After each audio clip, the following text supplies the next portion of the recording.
नमस्कार, आप सभी को स्वागत करता हूँ गुरुकुल दावसनम नॉलेज चैनल में। आशा कर रहा हूँ कि आप सभी स्वस्थ होंगे और आप लोगों की आध्यात्मिक उन्नति आगे बढ़ रही होगी। बहुत बहुत धन्यवाद जिस प्रकार से आप लोग इस चैनल को सपोर्ट कर रहे हैं और वीडियो को ज़्यादा से ज़्यादा शेयर कर रहे हैं। देखिए, श्रावण आ रहा है तो व्यस्तता बहुत बढ़ जाएगी। जो भी हवन कार्य है, कुछ भी है, उसका अपडेट जो मिलेगा आपको थोड़ा अलर्ट रहना पड़ेगा। कब मैं अपडेट दूंगा इसका कोई भरोसा नहीं है, क्योंकि मेरे साधना के टाइम में, मेरे पूजा पाठ के टाइम में और दूसरे सारे जो कार्य रहता है उन सभी के बीच थोड़ा जो सेवा दिया जाता है उसका बात अलग है, लेकिन जो स्पेशल जो हवन होता है उसके लिए आपको भी अपडेट कर दिया जाएगा। तो वो उसके लिए आप थोड़ा निरंतर थोड़ा आते रहिएगा चैनल में, जिनको जिनको हवन करवाना है। और मैं सोच रहा हूँ कुछ लोगों को जो है अलग से ईमेल में जो पहले से ऐड हुए उनको भी ईमेल के माध्यम से मैं अपडेट करने का प्रयास करूँगा। देखिए, बहुत सारे लोग हमें ईमेल भी किए हैं, कॉल मी फॉर आप पे भी बात होता है। कुछ कुछ ऐसा होता है कि कभी कभी कोई आपका जो प्रश्न होता है या फिर आपका जीवन में कोई समस्या चल रहा है और उस समस्या का समाधान आपको समझ में नहीं आ रहा है कि आगे कैसे करेंगे, आपको मार्गदर्शन चाहिए। देखिए, हर व्यक्ति हर चीज़ का मार्गदर्शन नहीं दे सकता। यानी कुछ लोगों का कुछ ऐसा परिस्थिति होता है कि उनकी जो परिस्थिति होता है उस बेस में आप चाहे किसी विद्वान व्यक्ति से उनका एडवाइस ले सकते हैं या फिर किसी और से ले सकते हैं। लेकिन कभी कभी क्या होता है कि व्यक्ति थक जाता है, विभिन्न प्रकार की जगह से जाके कभी पंडित जी को दिखाया, कभी एस्ट्रोलॉजर को दिखाया, बहुत सारे जगह में ऐसे अनुष्ठान उपाय ये सब कुछ करके थक जाते हैं। उनके कुछ कर्म के चीज़ भी रहते हैं और कुछ उनका भाग्य भी रहता है। तो बहुत सारे ऐसे हमारे पास क्वेरी आते हैं, चाहे ईमेल के माध्यम से, कॉल मी फॉर आपके माध्यम से, और एक एक करके सभी को जो है कहना बहुत कठिन हो जाता है कि आप जो है आप अपना आध्यात्मिक उन्नति करिए, उसके बाद जो धीरे धीरे बाबा कुछ आपके जीवन में परिवर्तन कर सकते हैं। देखिए, लेकिन आज मैं आप सभी को एक बहुत सुंदर सा जो एक प्रयोग बताने वाला हूं, और इस प्रयोग के बाद आपको कम से कम 1 महीना तक इंतज़ार करना पड़ेगा। तो अगर इसके बाद आपका अगर कुछ नहीं आ रहा है, कुछ मार्गदर्शन नहीं मिल रहा है, कोई रास्ता नहीं निकल रहा है, तो आप जो है किसी विद्वान पंडित गुरु व्यक्ति से मिलकर आपकी समस्या का समाधान कर सकते हैं। या फिर जो अगर आप ज्योतिष शास्त्र में आप विश्वास रखते हैं तो ज्योतिष से मिलकर, आप एस्ट्रोलॉजर से मिलकर आपकी समस्या का समाधान कर सकते हैं। देखिए, आपको क्या करना है, श्रावण माह का पहला सोमवार है। अब क्या है, क्या पंचांग है, क्या नहीं, आप अपने हिसाब से देखिए, आपको पता होगा। इसमें कोई इस और वीडियो को लंबा करने की आवश्यकता नहीं है। तो आप जिस स्थान में हैं, जिस जगह पे है, जिस कैलेंडर को आप करते हैं, जिस पंजिका को आप देखते हैं, उस हिसाब से आप जो पहला श्रावण जो आपके घर में मानेंगे या फिर आपके श्रावण में पूजा पाठ होता है, पहला सोमवार का दिन आप क्या करें, शिव जी के मंदिर जाइए। आपके पास में कोई भी शिव बाबा होंगे, भोलेनाथ के मंदिर होगा, उनको उन पर उस मंदिर को आप जाइए। जाने के बाद क्या करिए, बाबा को आप जो है प्रार्थना करेंगे। वहाँ पे क्या करें, मंदिर के परिसर में आप एक दीपक जो प्रज्वलित करिए और अपनी जो मन की दुविधा है, मन की बातें हैं, आप खुद अपने ये कहिए कि जो है मेरी अमुक चीज़ है। इसमें कोई संकल्प नहीं होना चाहिए कि मेरा ये हो जाए, वो हो जाए, ऐसा है।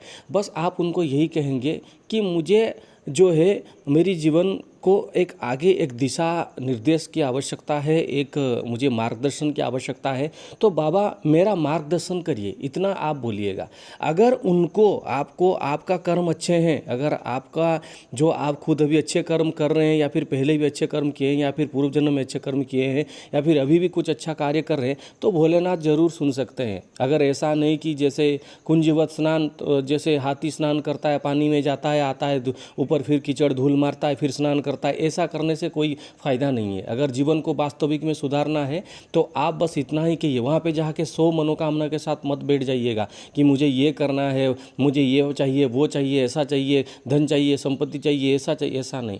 पहले आप जाइए, वहाँ पे जाने के बाद क्या करें, एक दीपक प्रज्वलित करके बाबा को बस इतना कहिए कि मैं एक जो है आपको एक सेवा दे रहा हूँ, तो आप मेरा मार्गदर्शन करिए। तो ये बाबा को बोलिएगा। उसके बाद क्या करें, आप अपने घर से श्रावण में बेलपत्र भी बहुत अच्छा मिलता है, तो आप 11 बेलपत्र और एक 11 एक तो नीला अपराजिता जो होता है, नीला अपराजिता का पुष्प आप ले सकते हैं, या फिर आप कोई भी अपने हिसाब से जिस स्थान में है कोई भी आप पुष्प ले सकते हैं। तो पहले एक काम करिए कि उसमें जब जब आप वहाँ पे जाते हैं तो सर्वप्रथम क्या करें, आप शिव पंचाक्षरी मंत्र से शिव पंचाक्षरी मंत्र से आप 11 जो नीला अपराजिता है एक एक करके भोलेनाथ के ऊपर चढ़ाइए। ठीक है, उसके बाद क्या करें, जो है आप बेलपत्र अगर आप ले सकते हैं तो लीजिए, अगर नहीं ले पा रहे हैं तो आपका इच्छा है। तो उसके बाद पहला नीला अपराजिता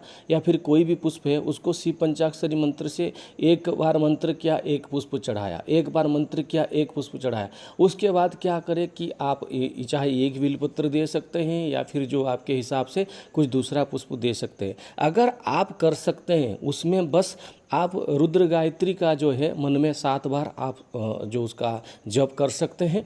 ठीक है, रुद्र गायत्री आप जानते हैं, आप मेरे बहुत सारे वीडियो हैं या फिर नेट में सर्च कर लीजिए, आपको मिल जाएगा।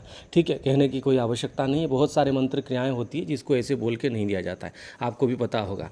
बहुत सारे हमारे पास ऐसे लोग फ़ोन करते हैं कि आप हमें ये मंत्र कह दीजिए हो जाएगा, ऐसा नहीं होता है, एक विधि विधान होता है। तो इसलिए दुनिया में ऐसा कौन सा शिव भक्त होगा जिसको शिव पंचाक्षरी और रुद्र गायत्री पता नहीं होगा। अब कम से कम मेरे चैनल में तो इतने सारे हवन अनुष्ठान वीडियो हुए, उसमें भी आप जानते हैं कि किस प्रकार से है। तो पहले क्या करें, मंदिर आपको जाना है, दीपक प्रागट्य करना है, प्रज्वलित करना है, मन ही मन आप उसी जिस समय आप प्रज्वलित करेंगे बाबा को स्मरण करेंगे, बोलेंगे कि मार्गदर्शन आप करिए, मेरी आगे की रास्ता मार्गदर्शन करिए। ठीक है, तो उसके बाद मंदिर में जाइए, भोले बाबा का जो शिवलिंग पर आप जो है नीला अपराजिता पुष्प या फिर आपके हिसाब से एक एक शिव पंचाक्षरी मंत्र करिए, फिर आप बेलपत्र चढ़ा सकते हैं। उसके बाद आप क्या कर सकते हैं कि आप जो है 1 लोटा पानी या एक लोटा जो जल है वो शिव जी के ऊपर चढ़ा दीजिए, यानी शिवलिंग का जो अभिषेक करिए। फिर उनको वही सेम बात कहिए कि मेरे जीवन की जो आगे की यात्रा है, आगे का जो आध्यात्मिक उन्नति हो, अपने जीवन की उन्नति, उसमें आप मार्गदर्शन करें। जिस दिन आप ये क्रिया करते हैं उसके बाद पूरे श्रावण महीने तक आपको इंतज़ार करना पड़ेगा। ऐसा नहीं कि आज कर दिए कल आपको या फिर रात को आपको रिजल्ट मिल भी सकता है अगर आपके कर्म इतने अच्छे हैं या फिर कुछ ऐसा है, तो आपको पूरी श्रावण का जो है श्रावण में आपको इंतज़ार करना पड़ेगा। तो श्रावण का महीने में कहीं ना कहीं आपको कुछ संकेत मिल सकते हैं कि आगे आपको क्या करना है क्या नहीं कुछ। उसके बाद भी अगर आपको नहीं मिलता है तो आप दोबारा इस चैनल की कोई भी क्रिया ना करिएगा, दोबारा हमसे कोई गाइडेंस मत लीजिएगा, दोबारा कोई हमें पूछने की आवश्यकता नहीं है। क्योंकि आपकी क्या समस्या है, मेरे से कोई विद्वान महानुभव कोई अगर पंडित बहुत सारे होंगे, ऐसे कोई बात नहीं है। तो खुद को महान करना ही मूर्खता की बात है, तो मैं खुद को कुछ महान नहीं कहता हूँ, ना ही ज्ञानी कहता हूँ। जो सेवक हूँ सेवक की तरह रहता हूँ। तो आगे जो है आगे आप किसी से भी आप जो गाइडेंस लेके आप कर सकते हैं। तो आप इस चीज़ को करिए। एक जिस सोमवार को करेंगे आपको श्रावण की सारे जो 4 सोमवार होते हैं उनको पूरी तरह से आपको उस पूरा इंतज़ार करना पड़ेगा। आप वही पंजिका में देखिए, जो श्रावण संपन्न हो जाएगा, श्रावण महीना ख़त्म हो जाएगा, उस तब तक भी अगर आपको कोई मार्गदर्शन नहीं मिलता है तो आप समझ लीजिए कि आपको कुछ इस मार्ग से कुछ होने वाला नहीं है। और फिर आपकी जो उद्धार कौन करेगा ये आपको ही पता, भगवान आपकी जाने, आपकी कर्म के हिसाब से जाने। क्योंकि मैं ये बात इसलिए कह रहा हूँ कि ये प्रयोग में मैंने मेरे जीवन काल में इससे बहुत बड़े बड़े प्रयोग अनुष्ठान किए हैं, अपने लिए दूसरों के लिए लोगों ने किए हैं। हालांकि मेरे पास भगवती की पूजा उपासना करने के बाद इतना समय नहीं होता है कि मैं बहुत सारे जो अनुष्ठान कर पाता हूँ। इसीलिए मैंने आप लोगों की बहुत सारे अनुरोध के चलते मैंने रुद्र अनुष्ठान, रुद्र हवन की बातें मैंने किया है और रुद्र हवन कर रहा हूँ। तो ये प्रक्रिया आपको करना है, ये प्रयोग करना है।